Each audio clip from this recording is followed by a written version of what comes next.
Ya ada.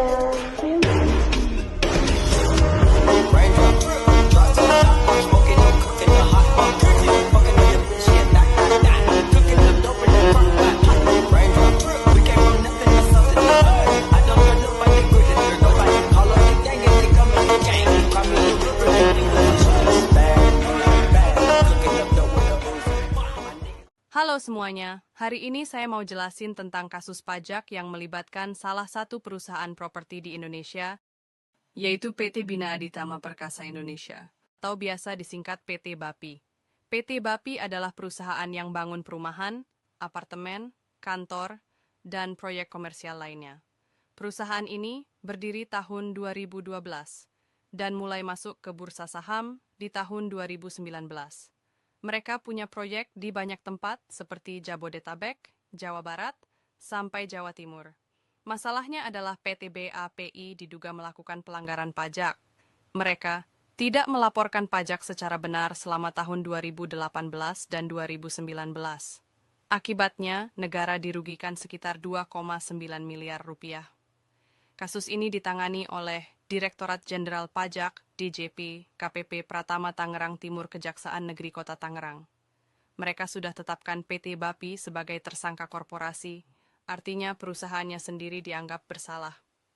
Cara mereka melanggar adalah dengan tidak lapor pajak, SPT, yang seharusnya dilaporkan. Memalsukan laporan pajak supaya bayar pajaknya lebih sedikit. Masyarakat umumnya marah dan kecewa, karena perusahaan besar seperti ini harusnya jadi contoh taat pajak.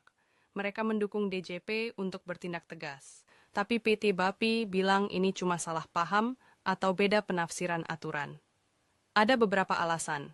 Perusahaan pengen hemat biaya, jadi akalin pajak. Pengawasan di dalam perusahaan kurang ketat. Aturannya kadang bisa ditafsirkan beda-beda. Sistem pajak kita belum kuat untuk mendeteksi pelanggaran cepat-cepat. Kalau di luar negeri seperti Amerika, sistem pajaknya otomatis dan real-time. Australia, perusahaan selalu diawasi lewat sistem. Singapura, ada sanksi sampai ke reputasi perusahaan.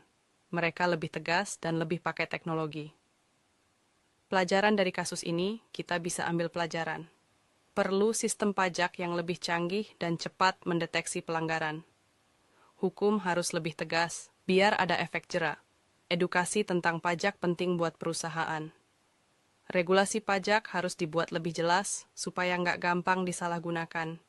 Kesimpulan kasus PT BAPI menunjukkan kalau masih ada celah buat perusahaan akalin pajak.